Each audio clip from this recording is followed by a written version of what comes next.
Hey everybody, hope y'all are doing good today. Got the pups back out here again and doing a little fishing. And I'm going to share with you what power guys like me have to do sometimes to catch some fish out here fishing. And boy, it's a beautiful day today. It was all foggy and cool this morning, and it had a big front. A lot of rain come through last night, and I was like, man, I'm just going to show up tomorrow with a buzz bait and a spinnerbait. I'm going to catch the crap out of them. It's just going to be lights out.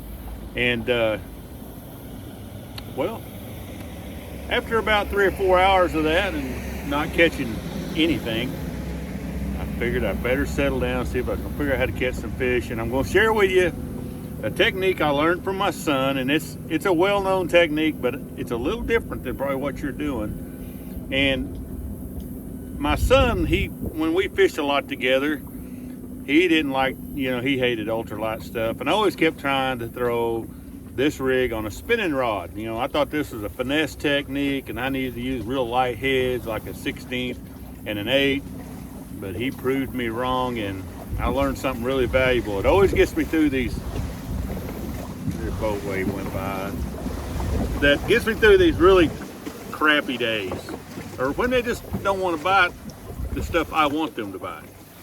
And what that is a shaky head. Now I know you're gonna go, oh, come on, Chris, just a shaky head, really? Well, really.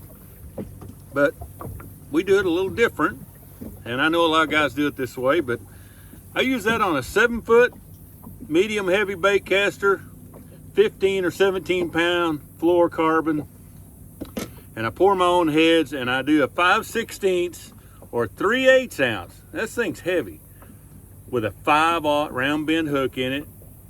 And then I put a June bug trick worm on it, or a June bug speed worm.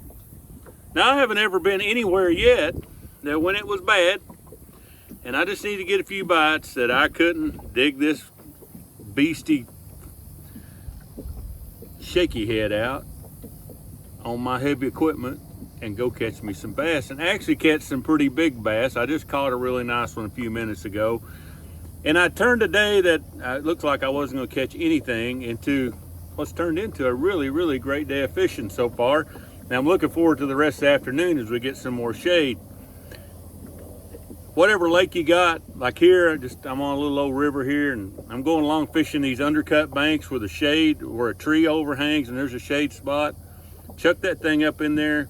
I think part of this is, it's a finesse bait, but it's a fast mover. It's heavy. It's falling fast in front of them. You can make lots of casts.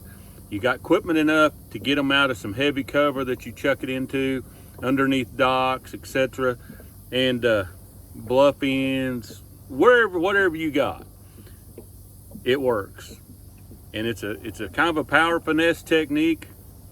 Man, this has bailed me out so many times, and you wouldn't think, being this big and bulky, that when the fish are on a bad bite that this will do the trick. But for guys like us that want to power fish all the time, you better have something like this sitting in the rod box just in case.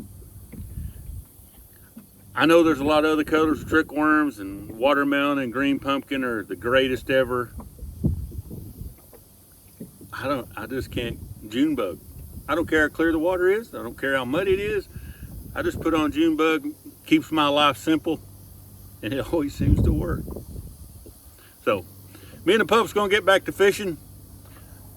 I had somebody say I didn't introduce them the other day. Come here, girl. Come here. Oh, come here.